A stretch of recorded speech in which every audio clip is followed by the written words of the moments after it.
పార్వతమ్మ గారు, కారు ప్రమాదం జరిగి రాధకి గర్భం పోయినప్పుడే నేను గోపాల్తో గట్టిగా చెప్పాను, కనీసం కొన్నేళ్ల వరకైనా రాధ గర్భవతి కాకూడదని.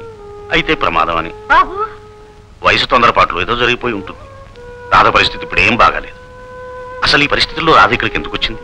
మీరు తీసుకొచ్చారా, గోపాల్ పంపించాడా? నాకేం తెలియదు బాబు. ఉన్నట్టుండి ఒక రోజున వచ్చేసింది. ఏమిటే ఇలా వచ్చావన్నా ఏం మాట్లాడలేదు. అల్లుడు గారు రాలేదేమని అడిగా. ఆయనకి నా కొంగు పట్టుకుని తిరగటమే పనే. ఆయన పెద్ద డాక్టర్, బోలెడు పనులుంటాయి, ఆయన రారు. ఆయన రాకపోతే నేను పుట్టింటికి రాకూడదా, నేను ఈ ఇంట్లో పురుడు పోసుకోకూడదా అని ఏమిటో పిచ్చి పిచ్చిగా మాట్లాడుతుంది బాబు. అలాగా? నాకేదో అనుమానంగా ఉంది. వాళ్ళ సంసారంలో ఏవైనా కలతలు ఏర్పడ్డాయా అని. ఇప్పుడున్న పరిస్థితుల్లో ఇలాంటి మానసిక వేదన కలగడం మంచిది కాదు. అసలు ఈ గర్భం తల్లికి బిడ్డకి కూడా పెద్ద గండం కావచ్చు అనిపిస్తుంది. మీరిప్పుడే కంగారు పడి రాధను కంగారు పెట్టకండి. రాధకి ఈ విషయం ఏ పరిస్థితుల్లోనూ తెలియకూడదు. నేను వెళ్ళి గోపాలను తీసుకొస్తాను. మీరు రాధను జాగ్రత్తగా చూస్తున్నాను.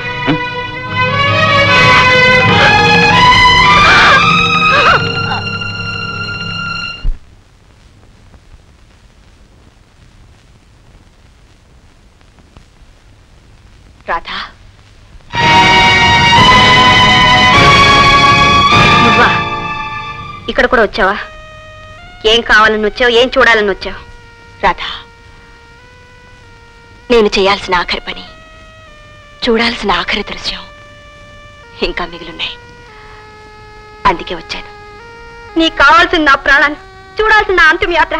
అందుకేగా వచ్చావు. ఆడదానికి ఐశ్వర్యమైన భర్తనే నీకు అర్పించాను. ఇంకా నాకు ఈ ప్రాణాల మీద తీపి ఉందనుకుంటున్నావా? లేదు, అయిపోయింది. నా అడ్డు తీరిపోతుంది. ఇక నీ ఆనందానికి ఏ అడ్డు ఆపు ఉండదు. రాధా, నీ కంటితో నా చావు చూసే వెళదు కానీ ఒక్క మాట, అది వచ్చావు కనుక అడుగుతున్నాను. నాకు తెలుసు, ఆయన మీ ఇంటికి డాక్టర్ గానే వచ్చారు. ఆయన నిన్ను పేషెంట్ గానే చూశారు. కానీ నువ్వే నీ అందంతో ఐశ్వర్యంతో ఆయనకు వల వేశావు. జబ్బు పేరుతో అడుగడుకు ఆయన ఇంటికి రప్పించుకున్నావు, అక్కడే కట్టేసుకున్నావు. ఆయన చూపు రూపు కూడా నాకు అపురూపం అయిపోయింది. ఆయనకు ఒక ఇల్లు ఇల్లాలు ఉందని తెలిసి కూడా పెళ్లి చేసుకోవడానికి సిద్ధపడ్డా. ఎందుకింత గాతగానికి కొడి కట్టావు? చూడు, నీకు అందం ఆట అన్నీ ఉన్నాయి. కోటీశ్వరుడి కూతురివి. కోట్లు కుమ్మరిస్తే కోరుకున్న వాడిని భర్తగా పొందొచ్చు. అలాంటిది నా దేవుణ్ణి ఎందుకు లాక్కున్నావు? నా జీవన్ జ్యోతి నాకెందుకు దూరం చేశావు? రాధా, అస్తమిస్తున్న ఈ జీవితాన్ని ఎందుకు చిత్రవద చేస్తావు?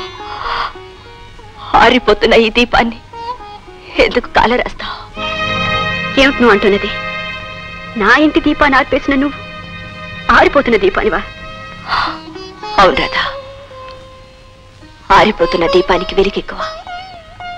చెప్పినా నీకు అర్థం కాదు. నన్ను అపార్థం చేసుకున్నా నాకు బాధ లేదు.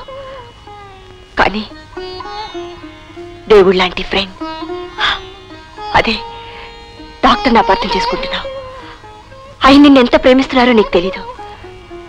తెలియకుండా కోరుకోకుండా ప్రేమించబడ్డావు. ఎంతో అదృష్టం. ఆ అదృష్టం నీకొక్కదానికి దక్కిందమ్మా అనే నేను గర్వించాను. కానీ ఆ ప్రేమలో నేనెప్పుడు పాలు పంచుకోలేదు. ఆయన నా పట్ల చూపింది జాలి మాత్రమే.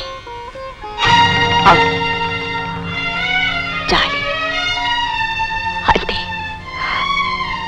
ఎందుకంటే ఆయనకొక్కరికే తెలుసు చావు నన్ను తరుముకొస్తుందని. నాకు బ్రెయిన్ ట్యూమర్. అందుకే ఏ క్షణంలోనైనా మృత్యు చుట్టుముట్టే రోగిని ఒక్క క్షణం నవ్వించగలిగినా చాలని డాక్టర్ అనుకున్నారు.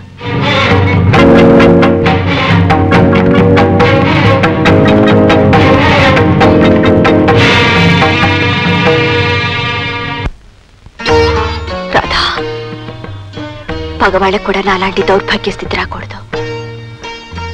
ఒక మనిషికి కలిసొచ్చే అదృష్టం గురించి ముందుగా తెలియచేమో కానీ కబళించే మృత్యు గురించి ముందుగా తెలియకూడదమ్మా. ముంచుకొచ్చే మృత్యువును ముఖం వెనుక దాచిపెట్టి కావలసిన వాళ్ళ దగ్గర నవ్వుతూ నవ్విస్తూ బ్రతకడం కంటే దౌర్భాగ్యం మరొకటి ఉండదు. ఆ ప్రయత్నంలో జరిగిన అనర్థమేది. అంతా ఆటగా నాటకంగా జరిగిపోయింది. కానీ నువ్వున్నావని, డాక్టర్తో జీవితాన్ని ముడేసుకున్నావని నాకు కానీ నాన్నకు కానీ తెలీదు. మాకు తెలియకుండానే మా నాటకంలో నువ్వు ఒక విషాద పాత్రమయ్యావు. అందుకే క్షమాపణ చెప్పి పోవటానికి వచ్చాను. కళ్యాణి,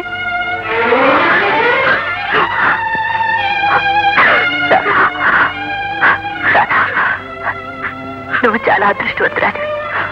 ఆ మనిషిని అపార్థం చేసుకుని అలాంటి అదృష్టాన్ని దూరం చేసుకోకమ్మా. కళ్యాణి, నిండుగా నవ్వుతూ మృత్యువును ఆహ్వానిస్తున్న నిన్ను నా మరణాన్ని చూడడానికి వచ్చావని నిందించాను, చిన్న చూపు చూశాను.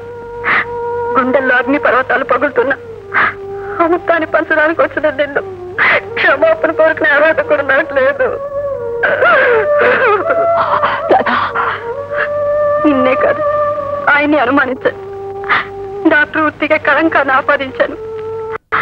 పవిత్రమైన మీ అనుబంధాన్ని తప్పుగా అర్థం చేసుకున్నాను. మీ పవిత్ర బంధం ముందు సంకుచితమైన నా ప్రేమ గుడ్డి దీపం ఇప్పుడే తెలుసుకున్నాను. మీరిద్దరు నన్ను క్షమించాలి.